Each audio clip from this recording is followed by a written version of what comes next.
大家好，我是 Anthony， 欢迎来到我的频道。这期视频，我想来聊一个咱们频道最核心的话题，就是怎样面对因为无意义感而带来的抑郁。为什么说这个话题很重要呢？从我的接触来看，长期看咱们频道的朋友，在感知能力和反思能力上，都是要远远高于平均水平的，也就是有能力从俗世的生活中抽离出来，去审视自己当下生活的意义。而这也就意味着在人生的某个阶段，会不可避免地陷入意义的危机。在我和许多朋友的聊天中，这个问题可以说是相当频繁地被提到。尤其是在中国，这种危机可能会更加突出和严重一些，因为中国社会常见的那些人生意义，非常缺乏对个体灵魂的终极关怀，不能给人提供系统和持久的意义感。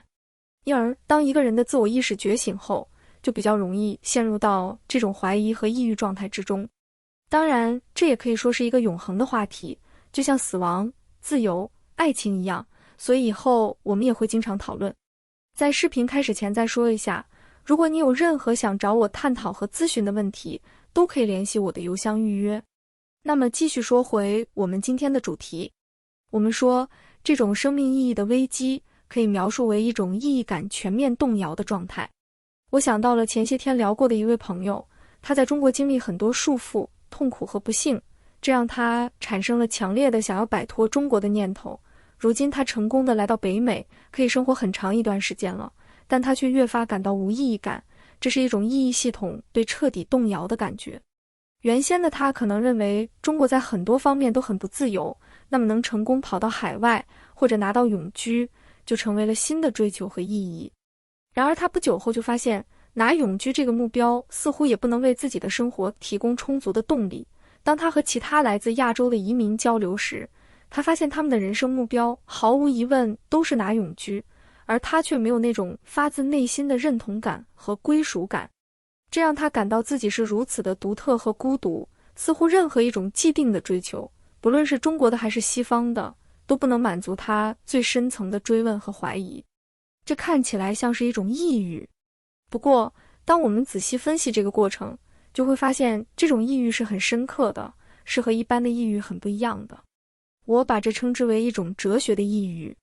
一般的抑郁往往是由特定的外在事件或者情境引发的，比如失业、失恋、关系破裂、疾病、巨大的工作压力或者其他的打击。当事人的情绪低落往往有比较具体的事件，尽管这种情绪低落也会蔓延到其他领域，但起点却是相对明确的，只要这个情景或者事件得到了改善，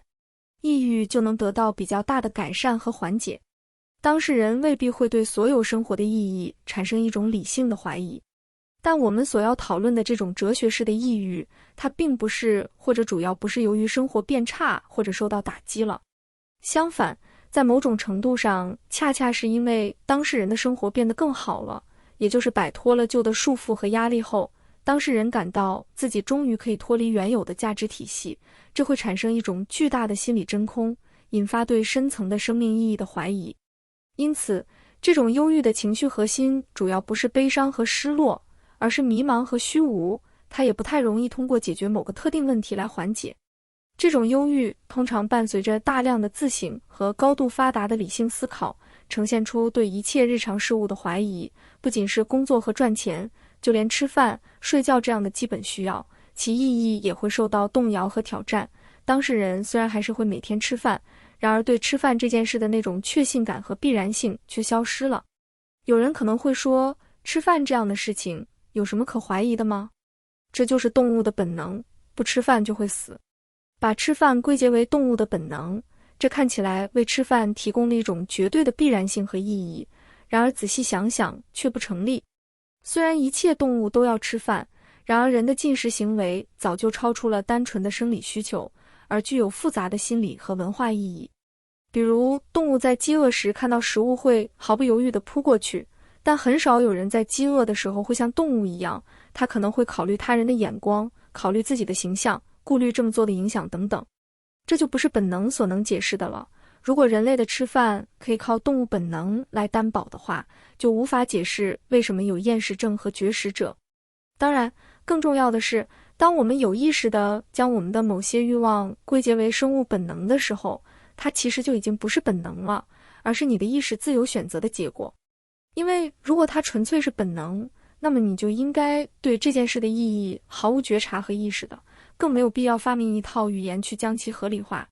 或者说，当你意识到这个问题，并主动为吃饭寻找依据时，你就无法否认生物本能这个理由已经丧失了必然性了，因为你知道你也完全有不吃饭的这种可能性。虽然你还是会吃饭，但当你意识到你有不吃的可能性时，先不管这种可能性看起来有多么荒谬和无理，至少它已经变得不那么必然了。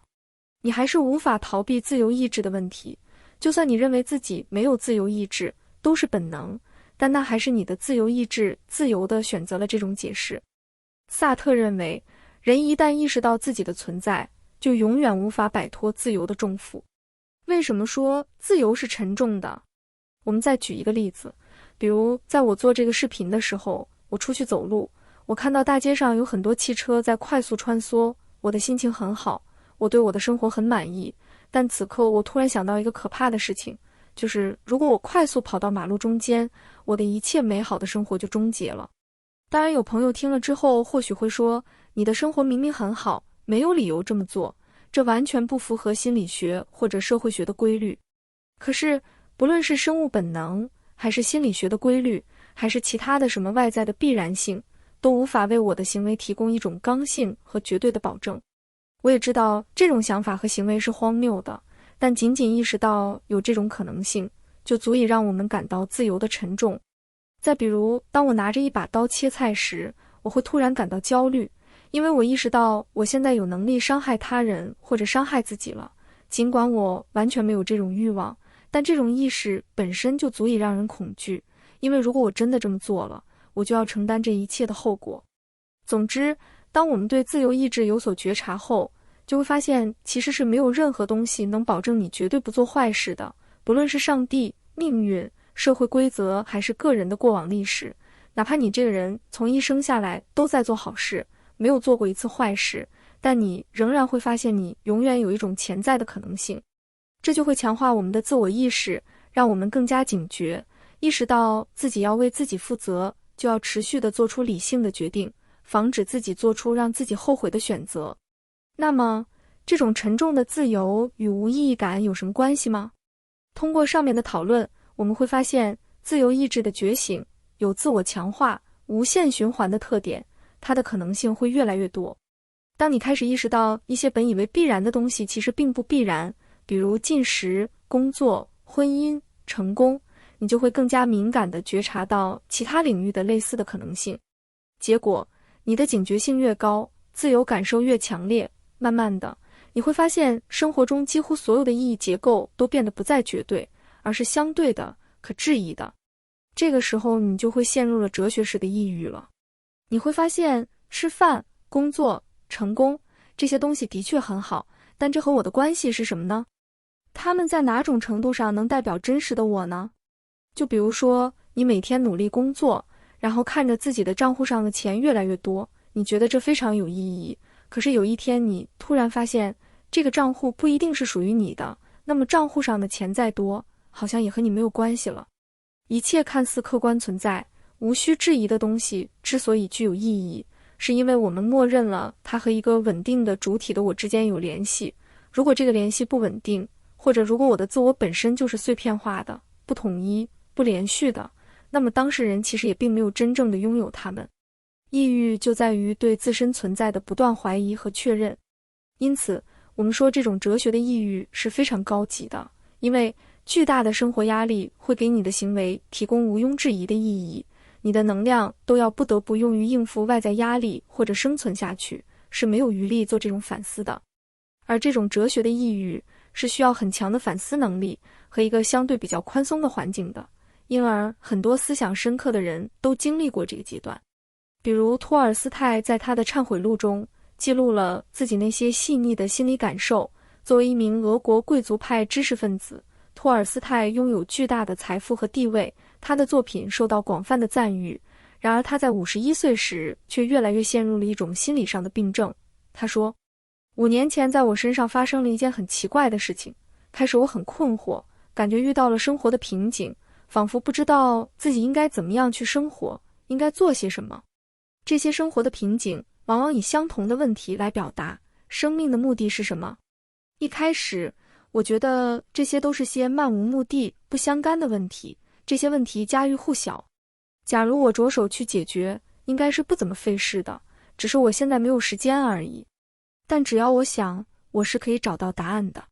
可是他们总是阴魂不散地重复出现，越来越急切地要得到答案。这些没有答案的问题，就像无数的点聚集在一个地方，凝结成一滩黑色的污迹。这件事发生了，就像每一个患有绝症的人一样，首先出现了一些不易察觉的征兆。通常病人不会在意这些征兆，随后轻微的不是频繁的重复出现，最终汇聚成病人不间断的痛苦。托尔斯泰的这段话相当精准地描述了那种忧郁的心境，它并非由单一的事件引发的，而是渐进的，是从一个个微小的怀疑积累起来，最终形成了无法忽略的巨大的虚无感和抑郁感。当然，这种虚无感也不是无迹可寻的，它来自于当事人对社会文化的系统反思。在托尔斯泰生活的帝俄时代，东正教为每一个俄国人提供了毋庸置疑的人生意义和信仰。东正教会声称自己掌握了唯一的真理，信仰和爱可以将众人联合起来，包括那些在信仰问题上犯错的、误入歧途的人。然而教会也认为，对那些会误导人的异端思想应当予以消灭和清除。无论神父们说自己如何的同情那些迷路的人，如何为他们祈祷，但为了完成世俗的事物，还是会使用暴力。可是托尔斯泰意识到，为什么真理不在天主教、路德教，而偏偏就在东正教呢？尽管各个教派在画十字和朝圣的方式等等规章制度上都很不同，但这种不同毕竟是细枝末节的，是偶然的。然而人们却依据这些偶然的东西彼此仇视和斗争。正如托尔斯泰所说，俄国人以基督之爱的名义去杀戮，教堂里的人们为俄罗斯军队祈祷胜利。然而对于一个追求信仰和生命力量的人来说，这些教派之间的差异和斗争真的那么要紧吗？托尔斯泰并不是简单的反对东正教会，而是对一切有形的机构产生怀疑。他隐约地意识到，存在一种超越于现实中具体宗教之上的无形的宗教，能够真正地将所有人联合起来。这种宗教不再纠结于教义的细节差异，而是关乎生命本身的价值和最普遍性的真理。当然，这种有形宗教和无形宗教的对立其实是每一个社会都存在的。基督教虽然不是中国的主流文化，但与东正教类似的是，中国社会的那些有形的社会规范所具备的意义，同样是偶然的、表面的，也可以说是违背人性和不自然的。因此，这种哲学的忧郁看似很痛苦，但恰恰能够使人从虚假的意义结构中醒悟过来，这也是迈向更深刻的生命意义的必经阶段。下期视频我们会继续探讨这个话题。今天的视频就先到这里吧。最后再说一下，如果你有任何的困惑和问题想和我交流，直接联系我的邮箱就好。比如你希望和我讨论某篇文章、某段话、某个视频、某种社会现象，或者你的日记，都可以提前把相关的文本发给我，我会在正式交流之前读完。或者你希望和我讨论你的人生经历、困惑和情感，都是可以的。如果你对隐私性、安全性、付款和通讯方式有任何疑问，也请及时告诉我。如果你无法付费或无法加入会员，也请联系我，我会提供其他方式。详情请参考这张图片。我会把这期视频放在心理与教育这个列表内，同时也推荐大家去看我这个列表内的其他视频。感谢大家的收看，再见。